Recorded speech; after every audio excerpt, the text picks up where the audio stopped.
Okay, so next we're gonna so next we're gonna talk about strengthening self-trust. We talked about this in some of our previous videos, so I don't want to harp on this too long, but I want us to remember that betrayal doesn't just make you distrust others. It damages your ability to trust yourself. That is why I talk about self-trust so much. It's why I talk about rebuilding trust so much. Many people who experience emotional wounds struggle with self-doubt, questioning their own decision making, the perception that they have of themselves, and trusting their own intuition. So every time you uphold a boundary, you reinforce self trust, right? Because when you uphold your boundary, you give yourself permission to say, I did that. You get to celebrate a win. You get to have like a check mark. When you have a check mark and you're celebrating that win, you start learning how to have more self compassion for yourself. When you have self compassion for yourself, you start to like yourself. When you start to like yourself, you start to kind of love yourself. When you start to love yourself, you start to trust yourself. And the more you uphold those boundaries, the more you'll learn to trust yourself, right?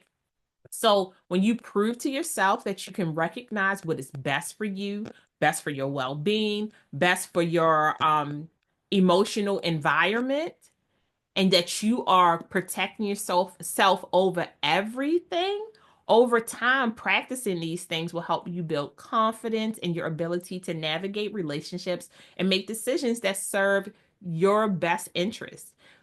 I'm not saying that other people can't help you along the way, but if you don't trust yourself fully, there will be a void in that self on that trust that you have for other people. You have to learn how to trust your own ability to pick people in your life, to make decisions in your life, to set goals in your life. Because when you can do that, when you have people around you, it'll allow you to let those safe people in. I'm not saying that other people won't get through, babes, because we be letting some people up in there.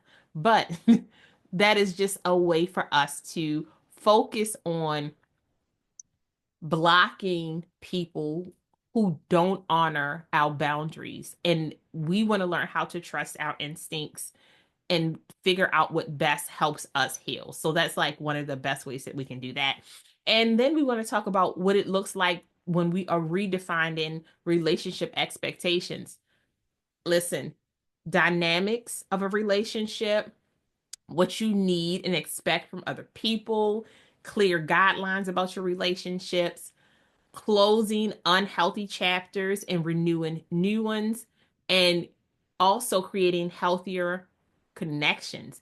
It's so big because we should be requiring open communication and accountability before considering reconciling with anybody, including ourselves. If you aren't having open communications with yourself and holding yourself accountable for how you reconcile your the situations that you're going through with yourself, your emotions, your feelings, your wants, your needs and desires, it's going to be really hard to trust and reconcile and have open communication with other people.